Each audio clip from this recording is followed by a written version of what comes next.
Fala, gente. Professor Irã aqui na área mais uma vez, para mais uma aula de termodinâmica, né? Noções de termodinâmica da nossa disciplina de Química Geral 2.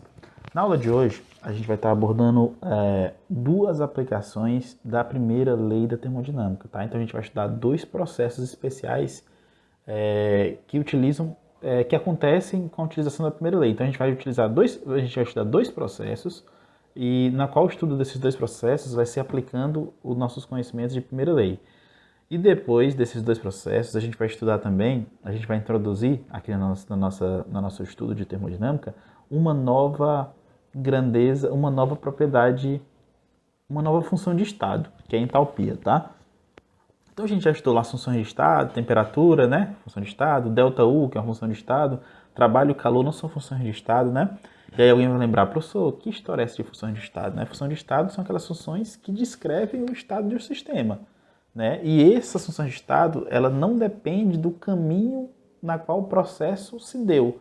Ela só depende do estado inicial e final. Alguém vai lembrar, professor, agora eu lembrei lá que o senhor falou que o ΔU, né, é o U final menos o U inicial, né? Ele não importa o caminho, o que importa é somente o estado inicial e final. E realmente é isso. Quem lembrou desse fato está correto. Né? A função de estado só depende dos estados iniciais e finais. Estado inicial e final.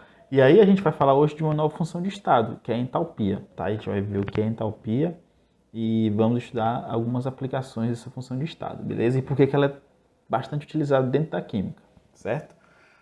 Então vamos lá. Certo.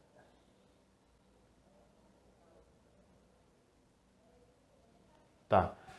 Aqui, né, nesse slide, vocês irão acompanhar os processos que eu falei, né? E esses processos serão estudados através da aplicação da primeira lei, correto?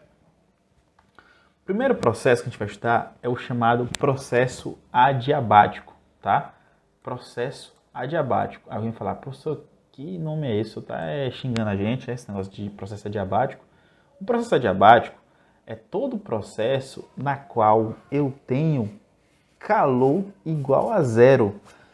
Então, vocês lembram lá naquelas coisas da primeira lei que eu havia falado, que a primeira lei, toda troca energética na forma de calor, de trabalho ou de ambas, ou na verdade só de uma também, né? Pode ser que tenha troca de energia só através de calor, só através de trabalho ou de ambas, né? E aí que é um caso em que eu vou ter uma troca de energia só através de trabalho. Por quê? Porque calor é igual a zero, não tem troca de calor, tá? Então lá em alguma questão no laboratório, ou qualquer coisa do tipo, que vocês ouvirem falar o nome processo adiabático, na cabeça de vocês já tem que vir automático. É um processo que não envolve troca de calor. Tá? Então processo adiabático não envolve troca de calor. Portanto, o meu ΔU, ou seja, a minha energia envolvida naquele processo, ela é proveniente somente do trabalho. Tá? Por quê, professor? Porque vocês vão lembrar, pela primeira lei, né? ΔU é igual ao calor, que é o Q, mais o trabalho, que é o W, né? Essa é a nossa definição lá da primeira lei. Só que o calor, para um processo adiabático, ele é zero, ó. Esse calor é zero, beleza? Portanto, a minha energia interna, ela é proveniente somente do trabalho. Então, esse sistema ele realiza somente trabalho, não tem calor envolvido em processos adiabáticos. Beleza? Tranquilo? Fácil demais, né? Então vamos aqui para o nosso outro processo. Deixa só o professor mudar a cor da caneta para vermelho de novo. Coloquei marca-texto. Que negócio chato. A cor da tinta é vermelha. Então vamos lá. Mas tá na caneta de novo. Certo. Então agora, o outro processo que a gente vai estudar é o chamado processo a volume constante. Tá? E aí, de novo, a cor da caneta está azul, bota vermelho, professor. Tá. A gente vai estudar agora um outro processo, um chamado processo a volume constante. Ou seja, vai ter uma transformação, uma troca energética, e o volume não vai variar. Tá? Então não vai ter aquela ideia lá de expansão, compressão, de gás, nada. Vai ser um processo que o volume vai ficar constante. Alguém vai falar assim, cara, que processo estranho. E realmente é um processo bem estranho. E a gente vai analisar ele agora, beleza? Vamos lá. Um processo a volume constante quer dizer que o ΔV dele é zero, né? O delta, todo delta é uma variação, né? é um estado final, menos o inicial, né? É um estado final menos o inicial. Se ele é constante, quer dizer que o final é igual ao inicial. Se o final é igual ao inicial, um menos o outro vai ser zero, né? Se o final vale 5 e o inicial vale 5, ou seja, é constante, não muda, 5 menos 5, zero. Então, um processo a volume constante quer dizer que o ΔV é zero, eu não tenho variação de volume, ele é constante durante toda a transformação, durante todo o processo. Então, essa é a primeira informação que eu tenho. Tranquilo? E a gente sabe, nós sabemos, né, que o trabalho ele tem essa definição aí, que está na tela de vocês, né?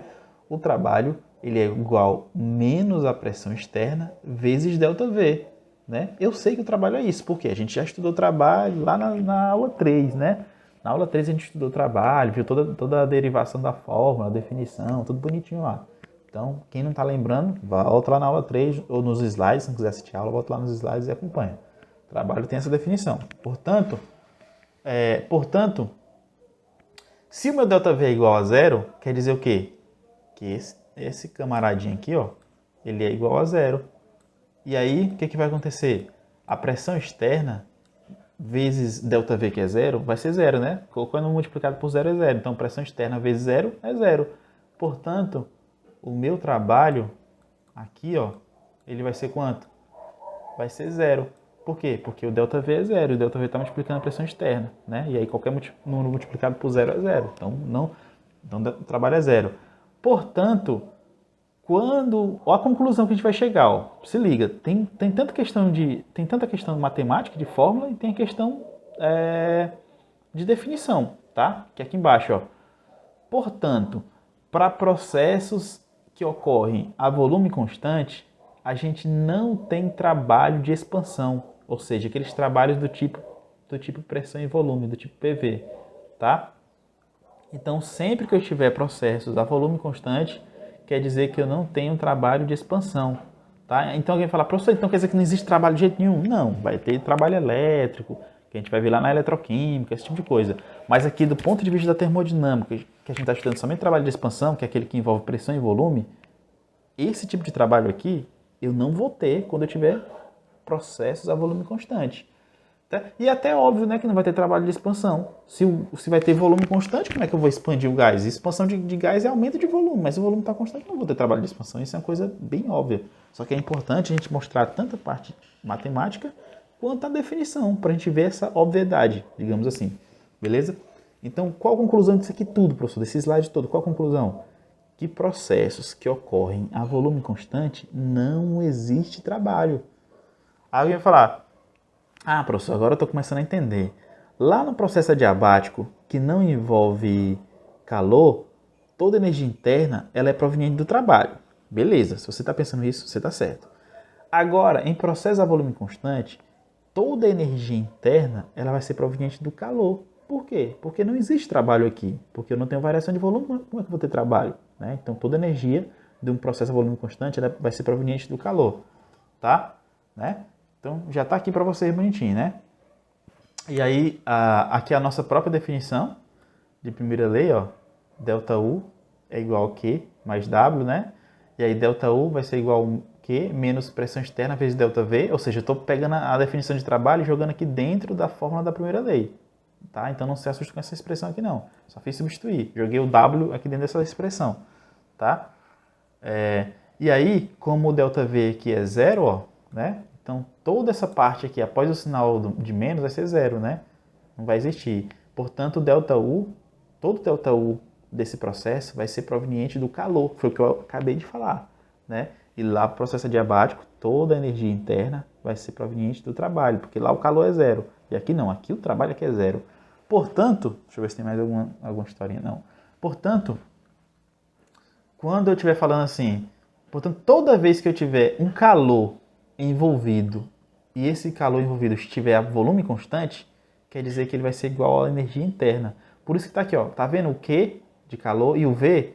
Esse V está indicando que aqui é calor a volume constante. Beleza? Então, toda vez que eu tiver calor a volume constante, esse calor vai ser igual à energia interna do sistema, tá?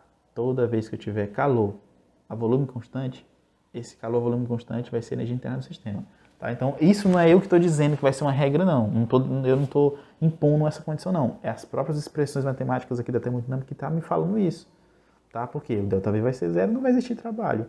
E aí todo calor proveniente da transformação vai ser correspondente à energia interna.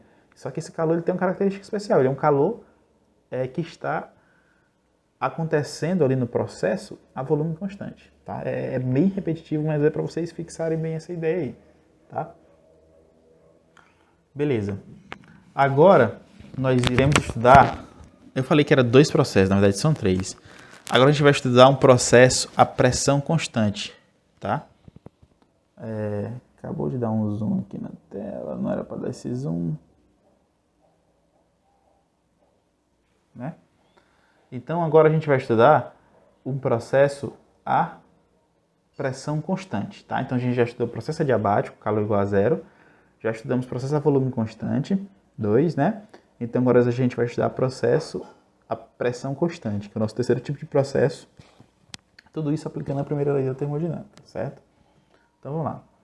Primeira lei da termodinâmica, a expressão já é essa lá, que você já conhece, né? ΔU é igual a Q mais E. ΔU é igual ao calor mais trabalho, tá? A energia é conservada entre as vizinhanças e entre os sistemas vizinhanças, né? E ela só pode ser transferida através de calor ou trabalho ou de ambas, né? Então isso aí vocês já sabem decorado. E aqui embaixo, nessa outra expressão, eu estou escrevendo para vocês, ΔU é igual a QP. Por que eu coloquei QP, professor? Porque eu vou trabalhar aqui agora com calor a pressão constante, por isso que eu coloquei o QP. Menos P vezes ΔV, que aqui é a própria definição de trabalho, tá? Então aqui, nessa expressão que eu estou mostrando para vocês aí, não tem nada de novo, tá? Tudo você já conhece, beleza? E aí o que eu vou fazer agora, gente? Eu vou pegar o QP, né? Eu vou pegar esse menos P vezes ΔV e vou jogar lá pro lado esquerdo, onde está o ΔU, tá? Então vou pegar essa fração aqui da minha equação, ó, essa parte da equação, e vou jogar lá pro outro lado, ó. Quando eu faço essa operação matemática, esse menos P ΔV vai com o sinal positivo, né? Ele troca o sinal, porque ele vai mudar o lado da equação, né? Então o meu QP, que vai permanecer do lado direito, vai ser igual ao ΔU, que já estava lá do lado esquerdo, mais P vezes ΔV. Então só fiz jogar o menos P ΔV para o outro lado, beleza? E aí eu cheguei nessa equação, tá? Então QP vai ser igual a ΔU mais P vezes ΔV, beleza? E essa equação que eu estou marcando em vermelho aqui agora nesse momento. Então o que essa equação mostra para mim, professor? Ela mostra que o meu QP, que é um calor transferido à pressão constante, ele é igual ao ΔU, que é a energia interna, mais a pressão vezes a variação de volume. Então essa equação só mostra isso, ela não tem nada de especial até agora, tá? Então vocês percebem que eu estou somente reorganizando a equação. Eu não inventei nada, só fiz reorganizá-la, beleza? Só que agora a gente vai pegar essa equação aqui e vai introduzir uma nova função termodinâmica. E essa nova função termodinâmica, ela é designada como entalpia, tá? Entalpia. E ela é definida como sendo H, né? A entalpia é uma nova função termodinâmica e a definição dela é assim, ó, H é igual a U mais P vezes V, tá? Então essa é a definição de entalpia, tá? Alguém falar, professor, mas o senhor não demonstrou como que chegou nessa equação aí não? Não, porque aqui a gente não está demonstrando essa equação, aqui a gente está introduzindo uma nova função termodinâmica. A gente não está demonstrando, a gente está apenas introduzindo, tá? Aí alguém fala também, por que, professor, que a gente já estava trabalhando com energia interna e você quer trabalhar com outra função termodinâmica? A gente vai ver daqui a pouco por que a entalpia é mais importante, tá? E a gente vai ver por que a maioria dos livros e artigos, handbooks, as reações químicas aparecem acompanhadas da entalpia e não da energia interna. Vocês vão ver daqui a pouco por quê. Que a gente usa entalpia na maioria dos casos em vez de energia interna, tá? A gente usa variação de entalpia, certo? Então, o que a gente fez aqui agora? Foi somente introduzir uma nova função termodinâmica, a entalpia, que daqui a pouco a gente vai tentar entender por que a gente introduziu ela, certo? Agora, o que vai acontecer? Se eu pegar essa equação da entalpia e colocar um delta em todas as variáveis, ou seja, eu vou colocar um delta em todos os termos aqui da equação. Então vai ser Antes onde tinha H, vai virar ΔH. Antes onde tinha U, eu vou colocar ΔU. Antes onde tinha PV, eu vou colocar ΔPV, tá? Por que, professor, que você está fazendo isso? Porque a termodinâmica, vocês já viram lá no começo, ela não trabalha com valores absolutos, ela trabalha sempre com variações. Isso das funções de estado, beleza? Então, não me interessa o valor da entalpia. O que me interessa é a variação de entalpia, beleza? Então, eu não quero a definição lá dos valores, com os valores absolutos, né? Que é H igual a U mais PV. Eu quero é o ΔH. Então, por isso que eu coloquei delta em todos os termos, tá? Então, do ponto de vista matemático, eu posso fazer isso, tá? Porque eu estou colocando variações em todos os termos da equação. Então, é tranquilo, não tem nenhuma quebra de regras, digamos assim, certo? Deixa eu ver. Tá. ΔH é igual a ΔU mais ΔPV. Beleza? Aí, essa equação que eu estou marcando com x aqui, vocês esquecem, que eu estou apenas repetindo, né? Aí a gente chega aqui embaixo, ó. ΔU, né? ΔH é igual a ΔU mais... Vocês percebem que eu falei que o processo é a pressão constante, ó. Tá aqui em cima, o processo é a pressão constante. Se ele é um processo a pressão constante, não vai existir esse termo aqui, ó, ΔP, tá? Não tem variação de pressão. Então, esse ΔP, ele sai daqui. A pressão vem para fora da variação, tá? Ela fica aqui na frente, ó. Porque eu não tenho variação de pressão, ela é constante, então ela fica aqui na frente. Beleza? E aí, dentro do outro termo, eu vou ter apenas o ΔV. Beleza? Eu vou ter apenas ΔV.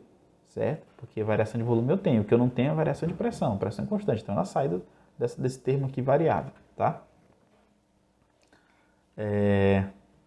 E aí, né, uma pressão é constante, que eu já tinha falado para vocês, a gente vai ter que o ΔH, né? Agora vocês vão comparar, ó, vocês vão comparar essa equação com essa equação aqui, ó. Vocês vão comparar essa equação com essa equação de cima. Essas duas, tá? Vocês vão perceber que o termo da direita dessa equação aqui, ó, deixa eu pegar aqui a caneta para vocês não confundirem as coisas, ó. Essa equação que eu estou marcando aqui em lilás, ó, percebe que o termo à direita é ΔU mais P vezes ΔV, tá? Agora, nessa equação aqui de baixo, ó, o termo à direita é ΔU mais P vezes ΔV, ou seja, é igual, tá? Os termos da direita são iguais. O que acontece? Se os termos da direita são iguais, então quer dizer que o ΔH aqui, ó, quer dizer que o ΔH é igual ao QP. Por quê? Porque os termos da direita são iguais, então os da esquerda também são iguais. Portanto, a gente chega nessa expressão aqui, ó. ΔH é igual a QP, certo? Aí alguém fala, tá, professor, o que isso significa? Significa que toda vez que eu tiver uma transferência de calor a pressão constante, ela vai ser correspondente à minha entalpia, tá? Então, o calor transferido à pressão constante, ele é a minha entalpia, tá? E aí, qual o significado prático disso para a química, professor? Porque é o seguinte, então agora vocês vão ter que prestar muita atenção, porque agora é onde está a chave da questão, tá? A maioria dos processos, a maioria dos processos lá no laboratório de química, que a gente vai medir o calor de uma reação química, eles acontecem com variação de volume, tá? Por quê? Porque geralmente você tem ali formação de gases. Quando você tem formação de gases em alguma reação, inevitavelmente você vai ter um aumento de volume. Você vai ter um aumento de volume. Ou quando você estiver fazendo alguma reação que está trabalhando com gás, ela pode consumir um determinado gás, então você vai ter diminuição de volume. Mas a maioria das reações químicas, a grande parte das reações químicas, elas acontecem com aumento de volume. Então, se ela acontece com aumento de volume, então ali eu não vou ter variação de volume igual a zero. Eu não vou ter volume constante. Portanto, o calor que vai estar acontecendo ali não vai ser energia interna, né? Porque a energia interna não é calor, volume constante. Então, como o calor ali não é constante, então aquele calor produzido ali não é correspondente à minha energia interna. Já quando eu faço um experimento, a pressão constante é diferente. Por quê? A pressão constante, o calor produzido da pressão constante corresponde à minha entalpia, como a gente acabou de ver. E no laboratório de química, ao contrário do volume, que eu não consigo manter ele constante, por conta das reações químicas aumentarem de volume, geralmente, produzindo um gás que eu acabei de falar. Já processos a pressão constante, eu consigo manter a pressão constante. Por quê? Porque a pressão é a própria pressão externa da atmosfera, igual a 1 atm, e ela não varia, tá? Então, por isso que os dados termoquímicos, toda a termoquímica, ela é baseada em entalpia, porque as medidas são feitas a pressão constante. E a pressão atmosférica, como ela já é constante por natureza, eu não preciso me preocupar em tentar controlar ela. Ela já é constante, é 1 atm, tá? Quando a gente está a nível do mar, obviamente, tá? Então, é por isso que os dados termoquímicos e a maioria dos trabalhos de termoquímica, de calorimetria, que é a ciência que estuda essas medidas de calor, elas acontecem através de medidas de entalpia. Por quê, professor? Porque a entalpia é o calor que vai acontecer ali, vai ser transferido ali no experimento, né? Vai ser transferido da vizinhança para o sistema ou vice-versa. Aquele calor, ele está sendo produzido a pressão constante. Por quê? Porque a própria pressão atmosférica é constante. Agora, se eu quisesse calcular um calor a volume constante, ou seja, se os meus dados de interesse fossem energia interna, eu teria que calcular o calor a volume constante. Só que controlar o volume, é o que eu acabei de falar, é difícil controlar o volume. Por quê? Porque as reações, elas desprendem gases, ela aumenta de volume quando você forma um produto, quando você às vezes vai dissolver um soluto num solvente, você tem liberação de gás. Então, você controlar o volume em experimentos no laboratório de química é muito difícil. Já controlar a pressão é fácil, por quê? Porque a própria natureza controla ela para a gente, ela é constante, pressão atmosférica. Por isso que os dados são medidos, aliás, por isso que a gente teve que introduzir essa nova propriedade termodinâmica, essa nova função termodinâmica, que é a entalpia. Por quê? Porque ela mede o calor transferido à pressão constante. E aí, por isso que a maioria dos livros e artigos, vocês vão ver que eles utilizam entalpia ao invés de energia interna. Eles utilizam variação de entalpia, porque é uma maneira mais fácil de medir o calor, tá? Porque lá nos experimentos de termodinâmica, que utilizam o calorímetro, que a gente vai ver mais na frente, no próprio calorímetro, existe, às vezes você quer medir uma reação de combustão dentro do calorímetro. Uma reação de combustão libera gás carbônico, ou seja, você tem um aumento de volume, está liberando gás.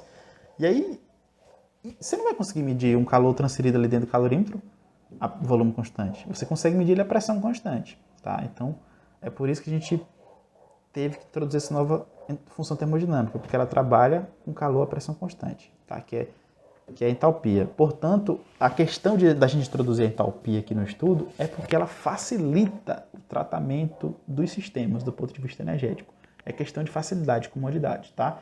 Então, a partir de agora, na nossa disciplina de termodinâmica, o nosso foco vai ser entalpia, tá? Vocês não vão esquecer mais esse nome, o foco vai ser entalpia, tá? E aí, se alguém perguntar o que é entalpia, vocês já vão saber. Entalpia é um calor transferido a pressão constante, tá? A definição é essa. Entalpia é o calor transferido a pressão constante. Tranquilo? Beleza? Então, a gente vai encerrando essa aula por aqui, tá? Em breve vou estar gravando novas aulas e vou estar postando para vocês aí, beleza? Até mais, valeu!